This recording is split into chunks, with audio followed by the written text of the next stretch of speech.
Hello students, मैं हूं doctor सूरज भटनागर और आप देख रहे हैं हमारा यूट्यूब चैनल सूर्य बीएससी क्लासेस। डियर स्टूडेंट्स, जहां पर मैं अपलोड करता हूं बीएससी मैथमेटिक्स और इंजीनियरिंग मैथमेटिक्स से रिलेटेड वीडियो। और अगर आप कॉम्पिटिटिव एग्जाम की भी तैयारी कर रहे हैं तो हमारा ये यूट्यूब चैनल आपके लिए बहुत ज़्यादा यूज़फुल है। और अगर आप आज इस चैनल पर पहली बार इस वीडियो को देख रहे हैं और इससे आपको कुछ भी सीखने को मिले तो चैनल को सब्सक्राइब करें, लाइक करें और ज़्यादा से ज़्यादा अपने फ्रेंड सर्किल में शेयर करें ताकि और भी स्टूडेंट्स इसको देख करके कुछ सीख सकें। तो आज हम बात करने वाले हैं इस वीडियो में बीएससी सेकेंड ईयर के लिए एक टॉपिक की जिसका नाम है मोंगे मेथड, जो द्वितीय कोटि की partial differential equation, second order की पार्शियल डिफरेंशियल इक्वेशन को सॉल्व करने के लिए एक इम्पोर्टेंट विधि है। इस मोंगे मेथड से रिलेटेड जो भी बेसिक नॉलेज थी वो हमने अपने पिछले वीडियो में आपके साथ शेयर की थी। अगर आपने उस वीडियो को नहीं देखा है तो चैनल की प्लेलिस्ट में जाकर के उसको आप देख सकते हैं, अपने डाउट क्लियर कर सकते हैं। अगर कोई डाउट रह जाता है तो कमेंट बॉक्स में लिख करके आप उसको मेरे साथ शेयर भी कर सकते हैं। तो चलिए चलते हैं हम अपने इस वीडियो की ओर और कोई एग्जाम्पल को सॉल्व करते हैं, क्योंकि बेसिक नॉलेज तो हम अपने पिछले वीडियो में ले चुके हैं। तो इस वीडियो में हम मोंगे मेथड से कोई एक एग्जाम्पल को सॉल्व करेंगे। देखिए स्टूडेंट्स, इस वीडियो में हम इस द्वितीय कोटि की आंशिक अवकल समीकरण को सॉल्व करने वाले हैं जो मोंगे विधि से हमको हल करनी है।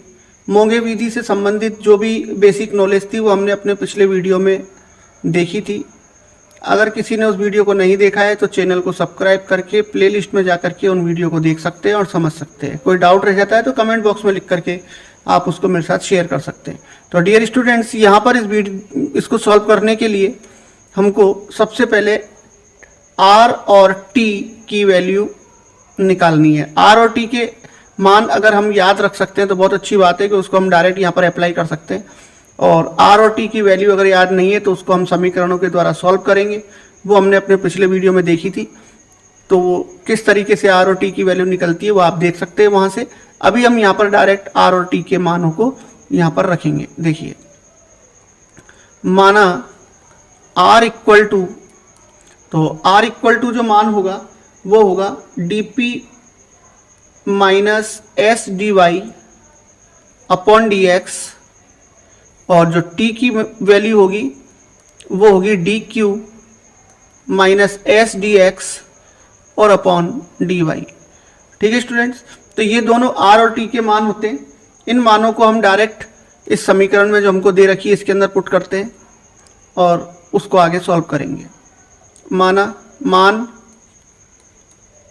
समीकरण में रखने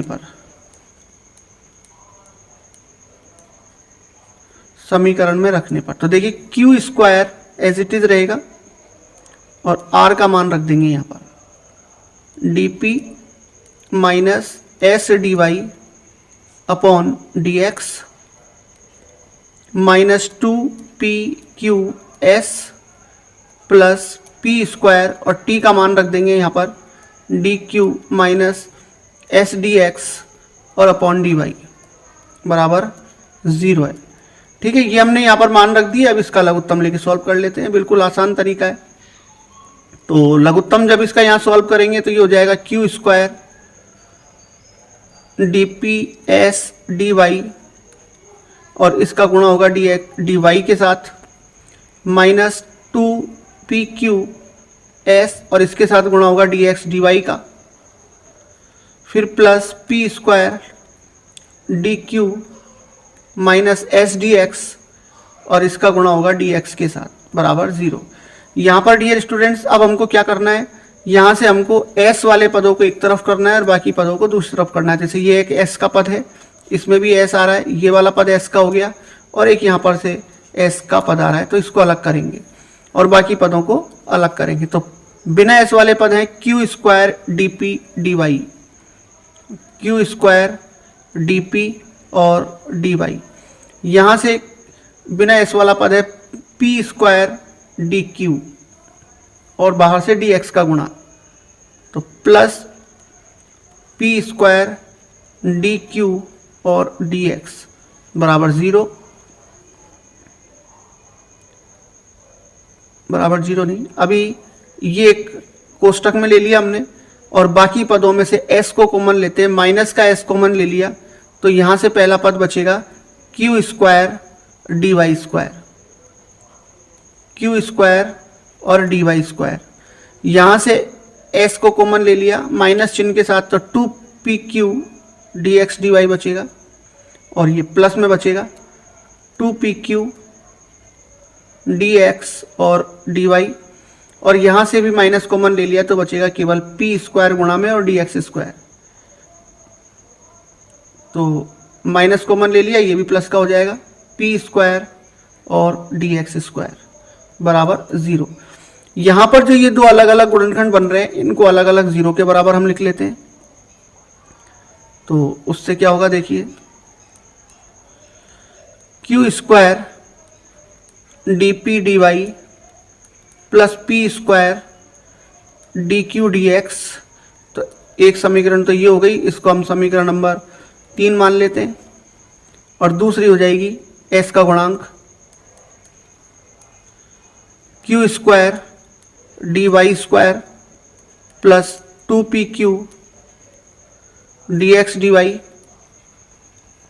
प्लस p स्क्वायर और dx स्क्वायर बराबर 0।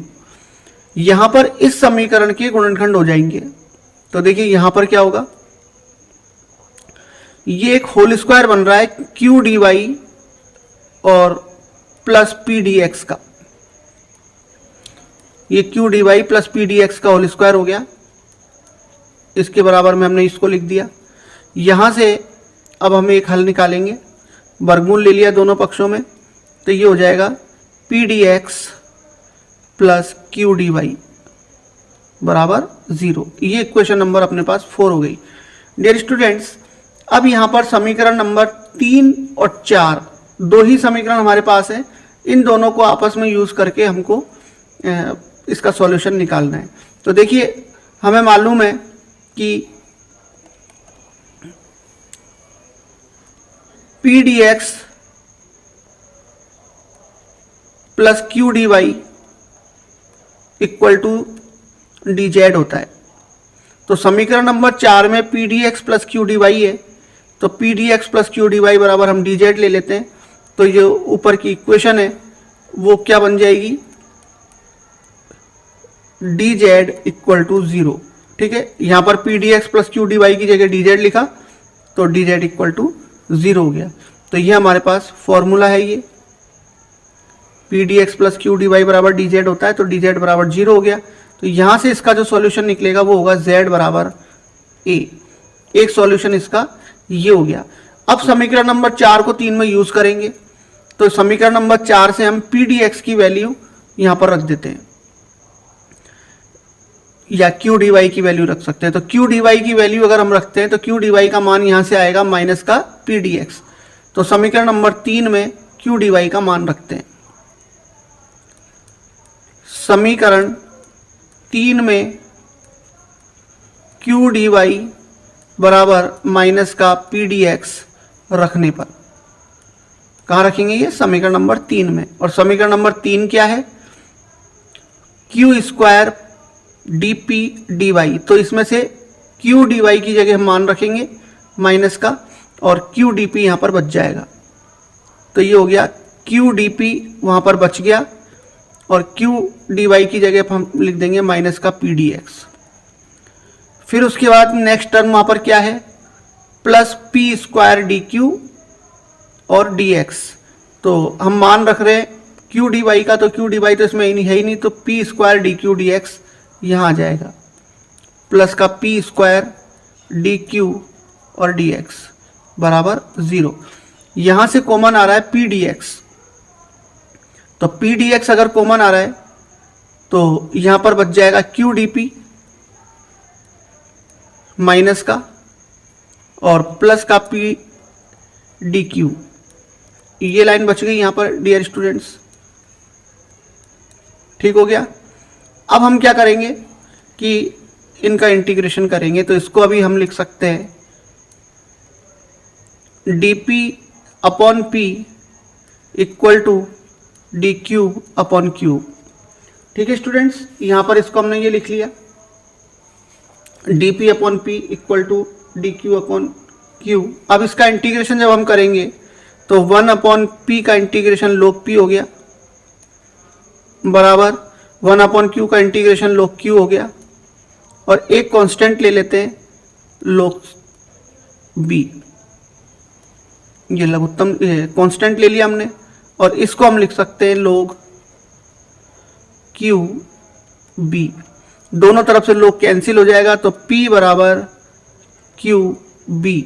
और ऊपर जो हमने एक सॉल्यूशन निकाला हुआ है पहले से ही z बराबर a, तो a कांस्टेंट है और इधर b कांस्टेंट है, तो इस कांस्टेंट की जगह पर ऊपर वाले कांस्टेंट का मान रखेंगे जो पहले निकाल चुके हैं हम फलन के रूप में। तो ये हो गया p बराबर q, और वहां पर z है कांस्टेंट a के बराबर, तो यहाँ पर हो जाएगा ये fz। फलन के रूप में लिखना होता है। तो ये जो समीकरण आई है हमारे पास, ये समीकरण नंबर 3 और 4 को लेकर के सॉल्व करके आइए। यहाँ से हमको वैल्यू निकालनी है z के रूप में। तो ये एक लांगराज समीकरण है, इसको हम इस तरीके से जमा सकते हैं p minus Q F z और इक्वल टू 0। देखिए लांगराज जो समीकरण होती है, लांगराज जो समीकरण है उसका मानक रूप जो होता है वो है P P plus Q Q और इक्वल टू आर। ये लांगराज समीकरण होती है जिसको हम सॉल्व करते हैं d x upon p d y upon q और डी जेड अपॉन आर। ये लांगराज समीकरण है। इस समीकरण की सहायता से अब हम इसको सॉल्व करेंगे। तो देखिए अब पी का मान यहाँ पर 1 हो गया, तो ये हो जाएगा डी एक्स बटे 1 बराबर डी वाई, तो यहाँ पर q का गुणांक माइनस का एफ जेड है, तो ये हो जाएगा माइनस का एफ जेड बराबर डी जेड, और बराबर में 0 है तो r की वैल्यू 0 हो गई, तो बटे में 0 हो जाएगा। अब इसको सॉल्व करना है तो लास्ट वाली टर्म से सॉल्व करेंगे। अंतिम बिंदु जो अंतिम जो अनुपात है उसको लेंगे हम। तो अंतिम से क्या आएगा, डी जेड बराबर 0, और यहाँ से आ जाएगा जेड बराबर कुछ भी एक सॉल्यूशन मान लो, z बराबर a मान लिया दोबारा से, तो z बराबर a एक सॉल्यूशन हो गया। उसके बाद फिर फर्स्ट या सेकंड को किसी को मिला करके सॉल्व कर सकते हैं। तो पहले 2 को ले सकते हैं हम, फर्स्ट और सेकंड। तो फर्स्ट और सेकंड से क्या होगा, d x plus d x नहीं d y plus f z और डी एक्स बराबर 0। ठीक है, इसका हमने फर्स्ट और सेकंड को ले रहे हैं, तो एफ जेड का इधर गुणा हो गया, पक्षांतरण कर लिया, तो d y plus f z d x और बराबर 0 हो गया। इसका इंटीग्रेशन करेंगे तो डी वाई का इंटीग्रेशन वाई हो जाएगा, प्लस एफ जेड तो कांस्टेंट है ही, यहाँ पर डी एक्स आएगा, डी एक्स का इंटीग्रेशन एक्स हो गया, तो एक्स एफ जेड और बराबर एक कांस्टेंट मान लो यहाँ पर B.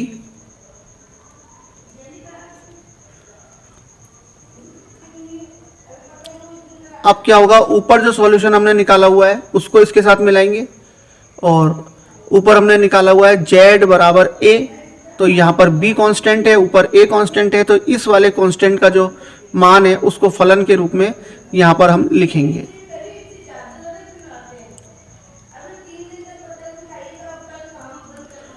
y plus x F z, और b की जगह पर लिख देंगे ऊपर वाला जो z कांस्टेंट मिला हुआ है हमको एफ जेड। तो ये इसका सॉल्यूशन हो जाएगा पूरा, जो भी हमको इक्वेशन दे रखी थी उसका। ठीक है स्टूडेंट्स, बिल्कुल आसान तरीका है मोगे विधि से हल करने के लिए किसी भी प्रश्न को। बेसिक फंडामेंटल अगर क्लियर नहीं है तो आप पिछली वीडियो में जाकर के उनको देख सकते हैं और अपने डाउट क्लियर कर सकते हैं, तो ये आसानी से आपको सारे सवाल समझ में आने लगेंगे। तो अगर इस प्रश्न में आपको कुछ भी सीखने को मिला हो तो चैनल को ज़रूर सब्सक्राइब करें, लाइक करें और ज़्यादा से ज़्यादा शेयर करें, ताकि और भी स्टूडेंट्स इसको देख करके सीख सकें। तो इस वीडियो में इतना ही, फिर मिलते हैं नेक्स्ट वीडियो पर। Thank you.